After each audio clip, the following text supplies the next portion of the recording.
Buenas tardes. Como dijo Marsillá, tan cerca, tan lejos.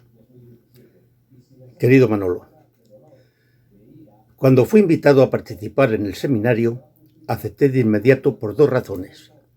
La primera, porque eras tú el autor invitado, y la segunda, porque aunque quizá no lo recuerdes, tengo pendiente saldar una deuda contigo. Y si no la hago ya, me temo que no tendré muchas ocasiones más.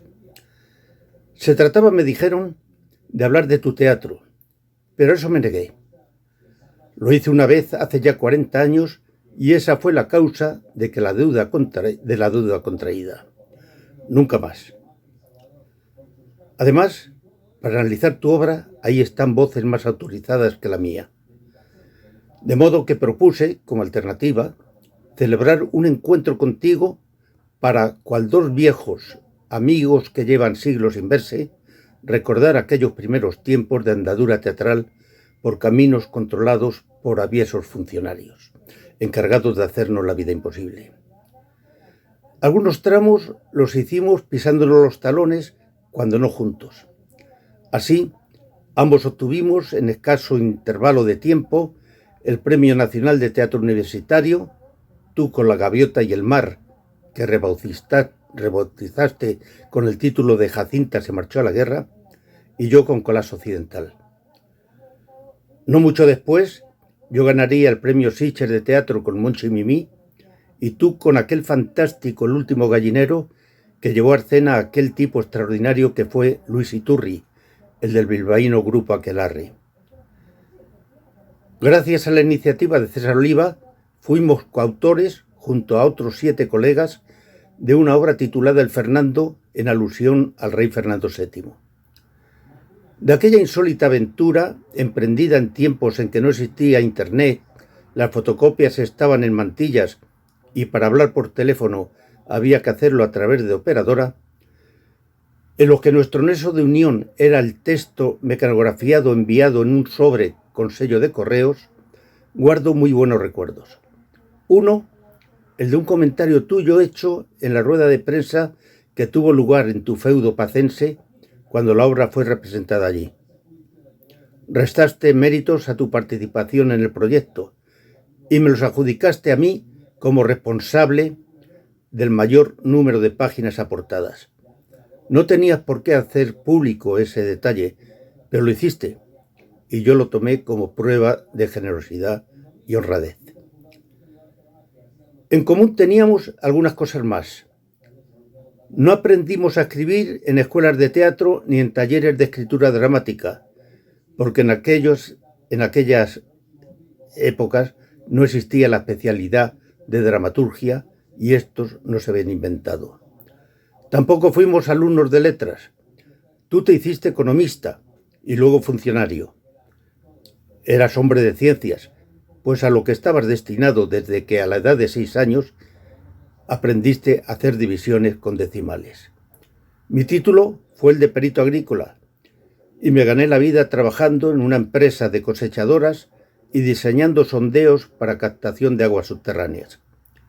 No éramos una excepción, salvo el austero Buero, los autores comprometidos para salir adelante compatibilizaban la escritura con tareas más prosaicas. Aunque no fuimos los únicos, los dos sufrimos los rigores de la censura y buscamos refugio en el teatro universitario y en el independiente, aunque he de reconocer que fuera de sus fronteras tú llegaste más lejos y cosechaste éxitos notables. Es cierto que la persecución política que padecimos no nos llevó a la cárcel, pero sí fuimos víctimas de amenazas y de notables sustos. Tú más que yo.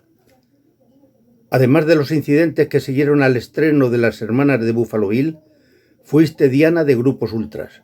Mi peor experiencia la viví en Lebrija, cuando el lebrijano representó mi obra Los Sedientos y apenas concluida la función, el alcalde me denunció en el cuartelillo de la Guardia Civil y tuve que abandonar el pueblo antes de que me detuvieran. También hemos compartido amigos. Mi memoria rescata los de Ángel García Pintado, Alberto Miralles, Ricardo Salvat y los citados Luis Iturri y César Oliva. De esas cosas quería charlar contigo y de la deuda de la que he hablado al principio. Pero la maldita pandemia, mi condición de persona de riesgo por la edad y ciertos achaques que no vienen a cuento mencionar, han dado al traste con un viaje que llevaba preparando desde que Adelardo Méndez Moya me lo propuso. Los encuentros virtuales no me gustan, lo confieso, y menos desde que han dejado de ser una opción para convertirse en algo imprescindible, si no queremos vivir aislados. Pero claudico y aquí me tienes dispuesto para todo. Al grano.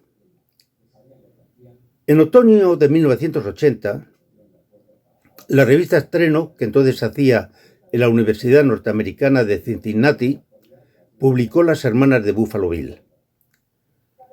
Acompañaban el texto 2 artículos.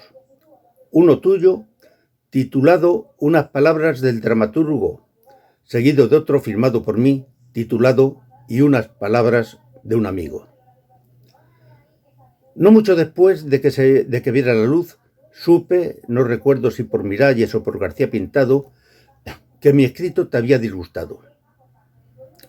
Tú nunca me dijiste nada, a pesar de que tienes fama de no morderte la lengua y si se tercia de montar en cólera. De hecho, en alguna ocasión has confesado que naciste enfadado, que el enfado te ha acompañado desde entonces, que dices las cosas como las piensas y que eso te da salud. Conociendo esa faceta de tu carácter, he llegado a dudar de que fuera verdad lo del enojo. ¿Lo fue? Te pregunto ahora. Si me dices que no, respiro tranquilo.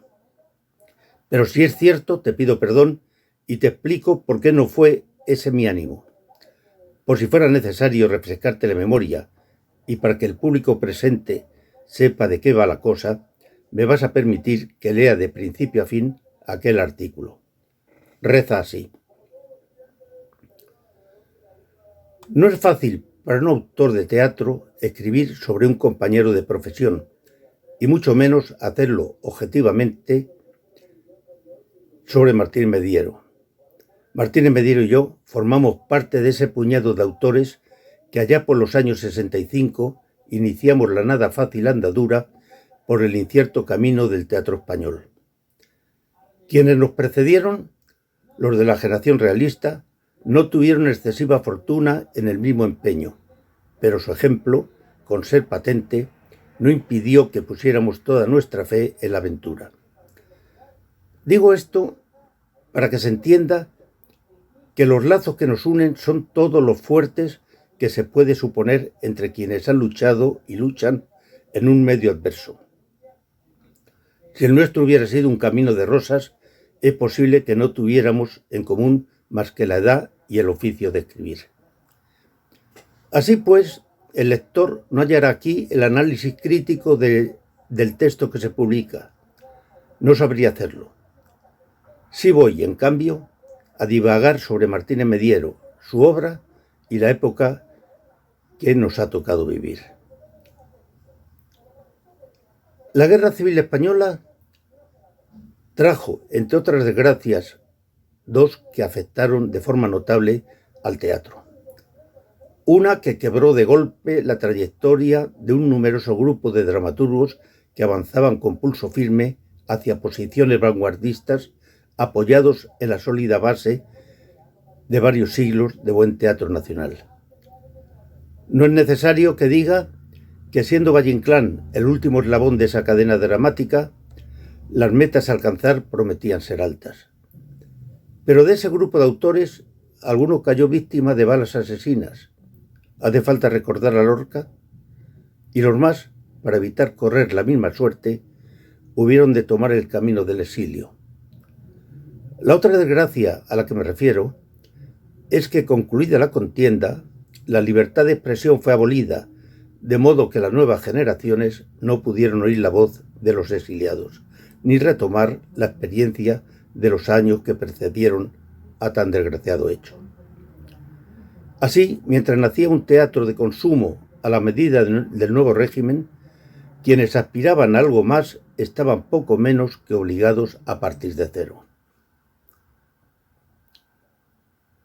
En los 40 años siguientes surgieron sucesivamente, al margen del teatro oficial, dos generaciones de autores.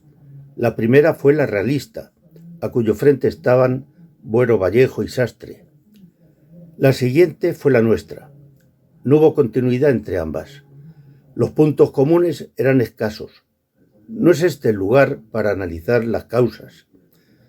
Baste con dejar constancia de que mientras aquellos hacían un teatro de denuncia social con tratamientos muy próximos a los que dominaban en la novela de la época, nosotros tratábamos de incorporar las técnicas dramáticas ya extendidas por Europa. Tan distintas concepciones del teatro produjeron no pocas polémicas, que a veces enrarecieron el ambiente entre gentes que luchaban por la misma causa. Martínez Mediero fue, sin embargo, ajeno a estas pugnas. Si por edad pertenece al segundo grupo, su teatro asume algunas de las aportaciones de la generación realista y las inserta en el marco vanguardista, logrando ofrecer un producto de factura muy personal y de gran eficacia dramática. Él mismo admitía ya en 1972 esta doble apoyatura de su teatro al declarar que se consideraba un puente entre los realistas y la nueva promoción del teatro experimentalista. Con los primeros les unía la tendencia a un feroz realismo expresionista y con la segunda su búsqueda de adaptación de nuevas técnicas de expresión teatral.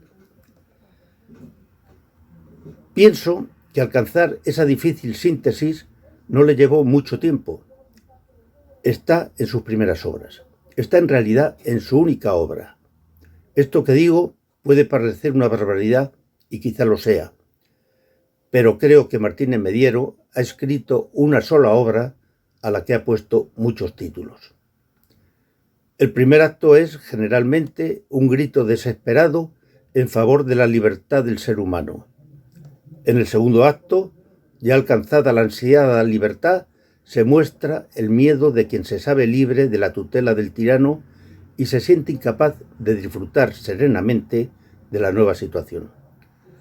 Lo que en ocasiones conduce a esos finales que algunos juzgan con severidad en que se regresa a la situación inicial. Quiero puntualizar que al asegurar que Martínez Mediero es autor de una sola obra, no lo digo como algo negativo. ¿Acaso, en el fondo, la obra de cada escritor no es sino una serie de variaciones en torno a un argumento único, por más que se empeñe en disimularlo? Si se acepta esto, Las hermanas de Buffalo Bill sería, por el momento y con independencia del lugar cronológico que ocupa en la producción del autor pacense, su trabajo más perfecto. Así lo entendió la crítica a raíz de su estreno en 1975. Fábula disparatada y violenta. Más teatro absurdo que del absurdo. Teatro farsesco. Es visible la herencia vallinclanesca. La obra está más cerca del genial inventor del esperpento que de Ionesco. La farsa roza las formas del teatro del absurdo, pero tiene un fondo racional. Son juicios extraídos de las críticas publicadas entonces. Juicios dispares, pero casi siempre favorables. Disparidad que ratifica que Martínez Mediero recurre a técnicas diversas y que demuestra cuán difícil es encasillarle en una de ellas. El estreno supuso una bocanada de aire fresco en un año que tuvo pocos espectáculos interesantes si exceptuamos un trabajo del Espolón del Gallo, Los Palos del grupo La Cuadra y el alias Serrallonga del Joglás. No es pues extraño que el éxito de crítica se continuara con el de público. En el terreno de lo anecdótico, a Martínez Mediero le tocó vivir una inolvidable experiencia con el estreno de Las hermanas de Buffalo Bill. No habían transcurrido 2 meses desde la subida al escenario del madrileño Teatro Valle-Inclán cuando el jefe del Estado murió. No faltó quien a partir de ese hecho entendiera que Amadeo, el tirano de la obra, era una caricatura del difunto dictador y abriera con gran escándalo la caja de los truenos. La voz que sonó más fuerte fue la de Antonio Izquierdo, quien desde las páginas de un diario de extrema derecha dijo, bajo el título de un atentado al honor, de todos. Repito, dijo, bajo el título de un atentado al honor de todos, que la obra suponía un ultraje a la memoria de un español insigne. En su furia, llegó a llamar ganapanes a quienes la representaban y a descalificarlos para tareas intelectuales. No quedó ahí la cosa. Los actores recibieron anónimos en los que se les proclamaba hijos de la pasionaria y Stalin, y se les amenazaba hasta el punto de que se vieron obligados a pedir protección policial. Solo 2 días después de que el mencionado artículo se publicara, fueron arrojadas bombas de humo en el local, obligando a suspender las representaciones. También fue hallado un pequeño explosivo en un paquete de cigarrillos junto a una nota que advertía: hoy es humo, mañana dinamita. Martínez Mediero no tiene seguramente madera de mártir. Hace bien. Por eso se apresuró a dar a la publicidad una breve carta en la que, argumentando que la obra había sido escrita tiempo atrás, negaba cualquier tipo de relación entre uno y otro tirano. Pero hoy, al cabo de 5 años, al releer el texto que nos ocupa y repasar nuestra más reciente historia, uno se felicita de que a veces el arte se anticipe a la realidad, porque de verdad ese tirano descendiente de Buffalo Bill es muy, pero que muy parecido al que tuvimos que soportar aquí y cuya sombra asoma alguna que otra vez en los lugares y momentos más inesperados. Hasta aquí lo que salió en estreno. Colijo que los motivos de tu enfado fueron 2. El primero, afirmar que eras autor de una única obra, precisamente la que se publicaba en la revista. El segundo, que sacara a relucir la existencia de aquella carta en la que negabas que Amadeo fuera Franco. Dado que lo puesto en letra de imprenta no se puede borrar, solo cabe aclarar que nunca pensé que eras un autor que se repetía. Cuando escribí aquello, había leído y visto casi todo tu teatro: El convidado, El bebé furioso, El regreso de los escorpiones, Las planchadoras. ¿Podía alguien que admiraba tu teatro hacer semejante afirmación? Quería decir otra cosa. Debí hablar de coherencia, pero no lo hice. Con lo de la carta, no quise denunciar una debilidad, sino poner un ejemplo de cómo estaban las cosas. En fin, estas son palabras actualizadas de un admirador, colega y amigo. El homenaje que hoy se te rinde es más que merecido, y el título del encuentro en el que se enmarca un acierto: sátira y crueldad. Si además se da la circunstancia de que estás arropado por gente sabia, desarruga el ceño, caray. Manolo, no quiero extenderme más porque sé que estas charlas a distancia y grabadas son un peñazo. Un abrazo a todos y de verdad, lamento no estar hoy acompañándoos. Adiós a todos.